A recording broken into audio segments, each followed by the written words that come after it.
Pernahkah kamu merasa terluka oleh seseorang yang bahkan tidak sadar atau peduli bahwa mereka menyakitimu? Kamu mencoba menjelaskan, kamu bersabar, kamu berharap mereka akan berubah. Tapi apa yang kamu dapatkan?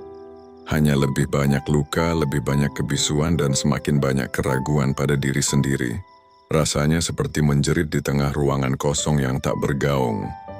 Seperti menunggu permintaan maaf dari seseorang yang bahkan tidak mengakui kesalahannya.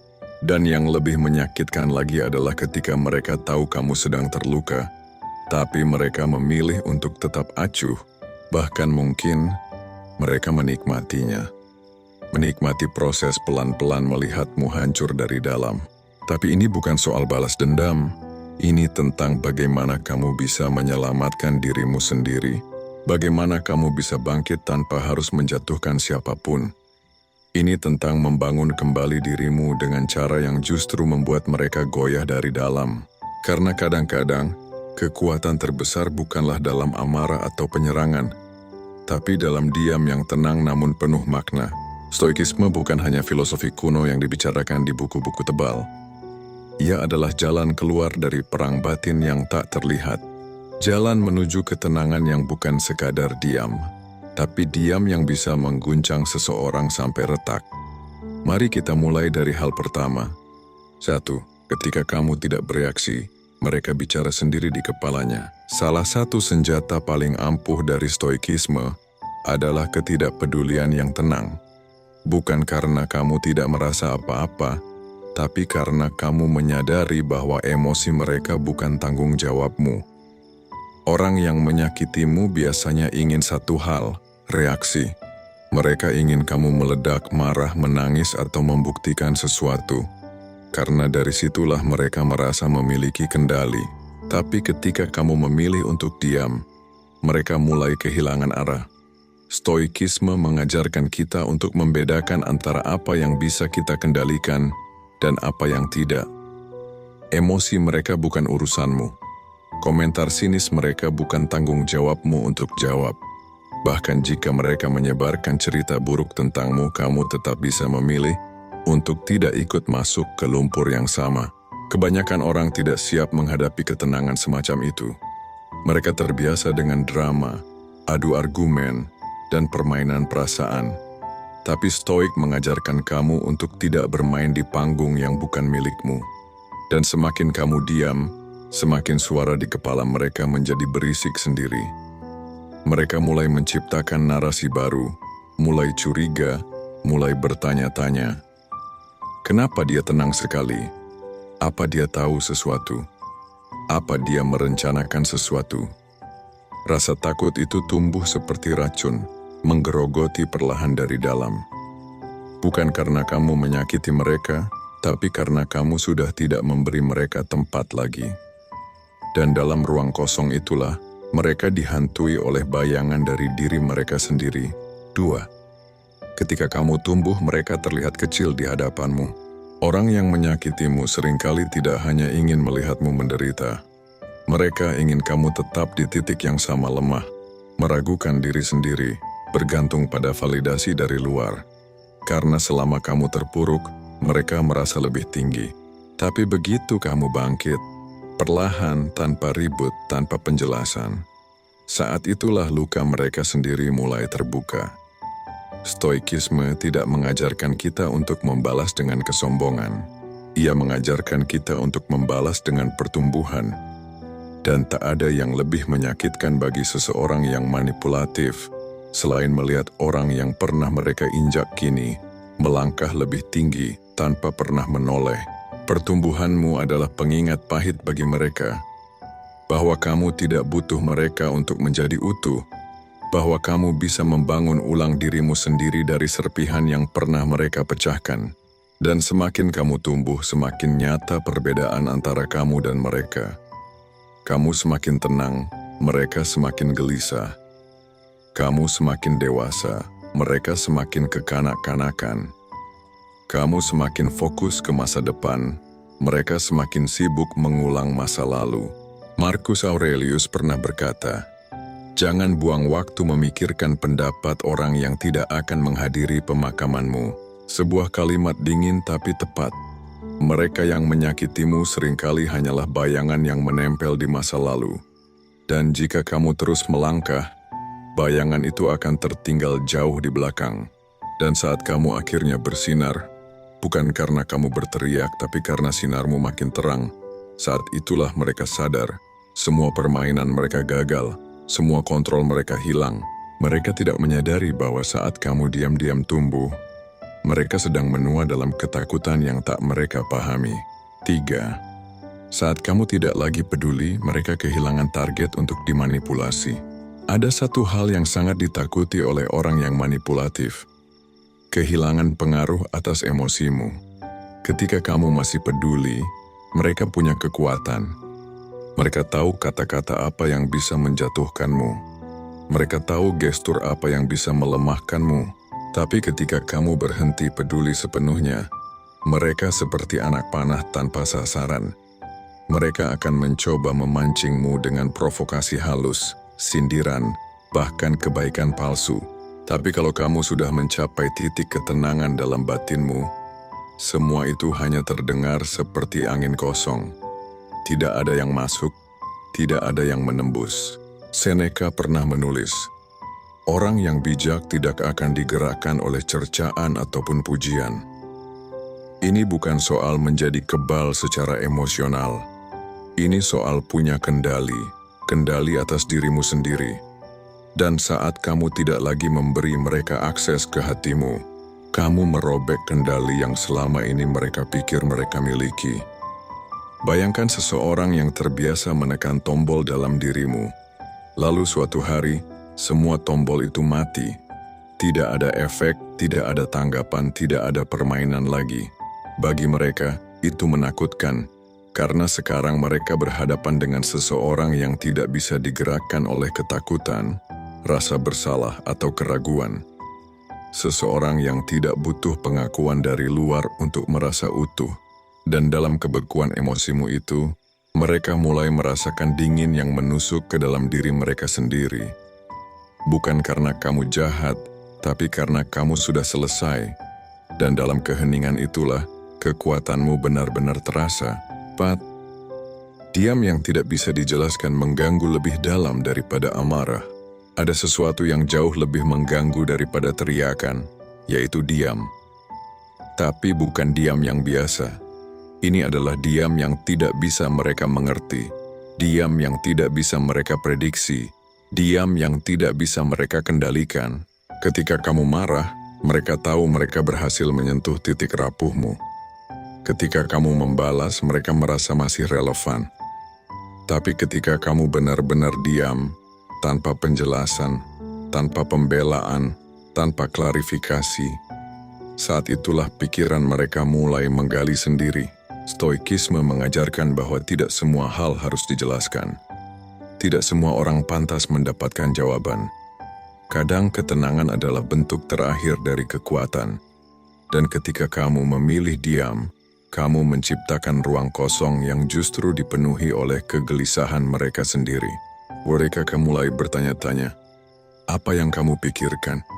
Apa yang sedang kamu rencanakan? Kenapa kamu tidak bicara? Apa kamu tahu sesuatu yang mereka tidak tahu? Diammu menjadi cermin, dan yang mereka lihat di sana adalah bayangan dari kesalahan mereka sendiri. Tidak ada yang lebih menyiksa bagi seseorang yang terbiasa mengontrol orang lain selain kehilangan akses ke reaksimu. Epictetus pernah berkata, kita menderita bukan karena apa yang terjadi, tapi karena opini kita tentang hal itu. Saat kamu diam, kamu memaksa mereka menciptakan opini mereka sendiri. Dan karena mereka tidak tahu apa-apa, opini itu berubah menjadi ketakutan, paranoia, bahkan rasa bersalah yang tak bisa mereka ceritakan pada siapapun. Kamu tidak membalas, kamu tidak menyerang, tapi kamu juga tidak memaafkan untuk menenangkan mereka. Kamu hanya hening, dan dalam keheningan itu, mereka menghadapi diri mereka sendiri. Dan bagi banyak orang, itu lebih buruk daripada hukuman apapun. 5. Kuasai emosimu sampai ia bingung menyakitimu dari mana lagi. Orang yang menyakitimu hidup dari reaksimu. Mereka ingin kamu meledak, marah, kehilangan kendali. Karena disitulah mereka merasa menang. Mereka ingin melihat kamu remuk, karena itulah bukti bahwa mereka berhasil menyentuh inti jiwamu. Tapi dalam filosofi Stoik, ada kekuatan paling menghancurkan yang justru datang dari ketenangan. Saat kamu tidak lagi bereaksi seperti yang mereka harapkan, saat kamu tidak lagi tersulut api yang mereka lemparkan, mereka mulai mempertanyakan, kenapa ini tidak bekerja lagi? Bayangkan seseorang yang melempar kata-kata tajam padamu, menebar provokasi demi provokasi, berharap kamu terjatuh dan membalas.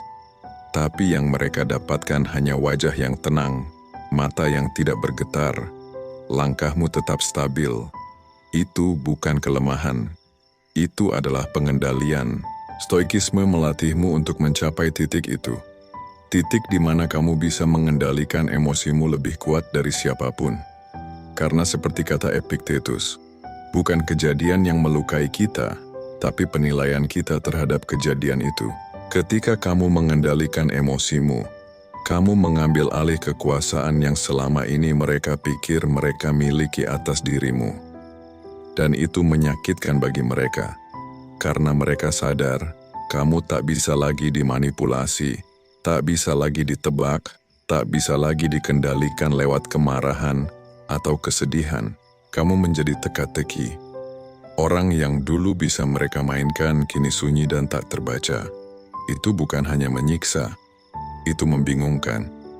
Mereka kehilangan pijakan karena senjata mereka kehilangan target. Dan pada akhirnya mereka mulai melukai diri mereka sendiri, mencoba memahami kenapa kamu tak lagi bereaksi. Mereka mungkin tak akan mengakuinya, tapi dalam hati mereka tahu, kamu bukan korban lagi. Kamu sudah di atas mereka. Dalam keheninganmu mereka hancur perlahan. Ingin, kamu tidak menghukum mereka tapi membiarkan hidup yang melakukannya. Ada balas dendam yang tidak berbentuk luka, tidak berbentuk kata, dan tidak meninggalkan jejak di permukaan. Tapi saat ia bekerja, ia menggerogoti lebih dalam dari apapun yang pernah kamu ucapkan. Dan kamu bahkan tidak perlu menyentuh siapapun untuk memicunya. Itulah balasan yang kejam. Ketika kamu tidak berbuat apa-apa, tapi hidup berbuat segalanya untukmu. Orang yang menyakitimu mungkin tertawa di awal. Mereka pikir kamu lemah karena tidak melawan. Mereka pikir kamu kalah karena tidak menggigit balik. Tapi mereka salah. Kamu hanya sedang memilih senjata yang tidak bisa dilihat. Waktu dan hukum alam. Stoikisme tidak melarang rasa sakit, tapi ia melatihmu untuk tidak larut di dalamnya. Ia tidak menyuruhmu membalas, karena hidup sudah menyiapkan balasan yang lebih mengerikan daripada apapun yang bisa kamu rancang sendiri. Jadi kamu diam bukan karena lemah, tapi karena kamu tahu apa yang mereka lakukan akan kembali menghantam mereka sendiri, tanpa kamu harus menyentuh satu jari pun. Kamu tidak datang untuk menuntut, tidak hadir untuk mengadili. Kamu bahkan tidak lagi mengharapkan permintaan maaf darinya. Bukan karena kamu ingin mereka hancur, tapi karena kamu sudah tidak ada di ruang yang sama untuk peduli. Mereka akan berjalan dalam hidup yang penuh bayangan. Mereka akan dihantui oleh keheninganmu. Mereka akan terus menebak kenapa dia tidak membalas, apa dia merencanakan sesuatu. Dan di sanalah mental mereka mulai terurai oleh ketakutan yang kamu tidak pernah ucapkan. Itu bukan karma. Itu mekanika rasa bersalah. Dan orang yang punya hati kotor akan dihancurkan oleh pikirannya sendiri. Kamu hanya hidup. Kamu hanya berkembang. Dan tanpa sadar keberhasilanmu jadi palu yang memukul ke dalam hati mereka hari demi hari. Kamu tidak menghukum mereka, tapi hidup perlahan menghukum mereka atas semua luka yang pernah mereka buat padamu. Tanpa drama, tanpa suara, hanya kehancuran sunyi yang mereka jalani sendiri. 7. Jadilah bayangan yang tak terlihat tapi membuat mereka terpuruk. Ini adalah puncak dari balas dendam halus yang diajarkan Stoikisme. Menjadi bayangan yang selalu ada tapi tak pernah terlihat. Sosok yang hadir tanpa perlu terlibat. tanpa memberi ruang untuk mereka menyerang. Tapi keberadaanmu sudah cukup untuk menghancurkan mereka secara perlahan. Orang yang menyakitimu itu selalu mencari tanda keberadaanmu. Mereka ingin memastikan bahwa luka yang mereka berikan bukan hanya berdarah sesaat, tapi terus menganga dan membuatmu tersiksa. Namun disinilah letak jebakan terbesarmu. Kamu hadir seperti bayangan, tenang, tak terlihat, tapi kehadiranmu membayang di setiap sudut kehidupan mereka. Bayangan tak bisa mereka genggam, bayangan tak bisa mereka cakar, tapi bayangan selalu mengikuti, selalu ada, selalu mengingatkan, seperti rasa bersalah yang tak pernah hilang, seperti suara hati yang terus berbisik tanpa henti. Dalam kesunyian itu, kamu meruntuhkan mental mereka dari dalam.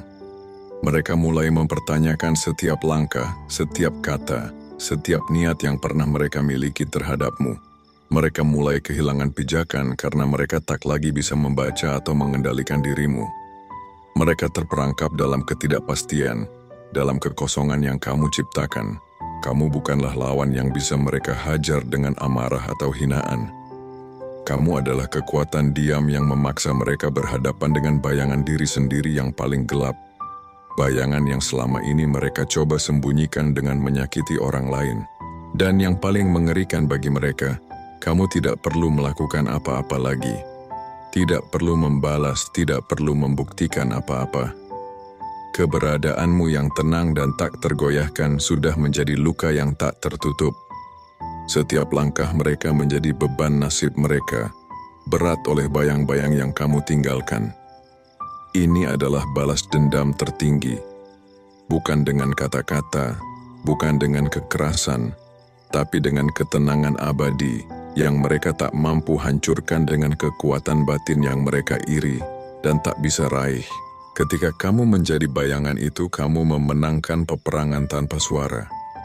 Mereka hancur bukan karena kamu menyerang, tapi karena mereka tidak pernah bisa melepaskan diri dari bayanganmu. Dan dalam keheningan itu kamu berdiri tegak, lebih kuat, lebih bebas, lebih tak tergoyahkan. Akhir kata, kebanyakan orang berpikir untuk membalas rasa sakit, kamu harus berdiri dan berteriak, menyerang balik, menunjukkan taring dan cakar. Tapi orang-orang yang benar-benar kuat tak perlu melakukan itu. Mereka memilih jalan sunyi, jalan yang lebih sepi, lebih berat, tapi juga lebih dalam. Karena mereka tahu, luka yang paling tajam bukan berasal dari teriakan, tapi dari ketenangan yang tak tergoyahkan. Itulah seni stoikisme. Kamu tidak membalas, kamu memperbaiki. Kamu tidak melawan, kamu menguasai diri. Kamu tidak menghancurkan, kamu bangkit dan berubah. Dan perubahanmu itulah yang perlahan membunuh ego mereka. Mereka yang pernah menyakitimu kini menyaksikan sesuatu yang tak pernah mereka duga. Kamu tak lagi bergantung pada validasi, tak lagi terganggu oleh ejekan, tak lagi jatuh karena mereka. Kamu jadi asing bagi mereka. Dan di sanalah rasa sakit paling dalam muncul. Saat mereka sadar bahwa kamu sudah lepas. Bukan karena membenci, tapi karena tidak lagi peduli. Dan ketika kamu sudah tidak lagi peduli, ketika kamu sudah cukup tenang untuk memeluk kesakitan tanpa dendam, kamu telah menang. Itulah senjata paling mengerikan yang bisa kamu miliki. Bukan amarah, tapi ketenangan yang tak bisa dipatahkan.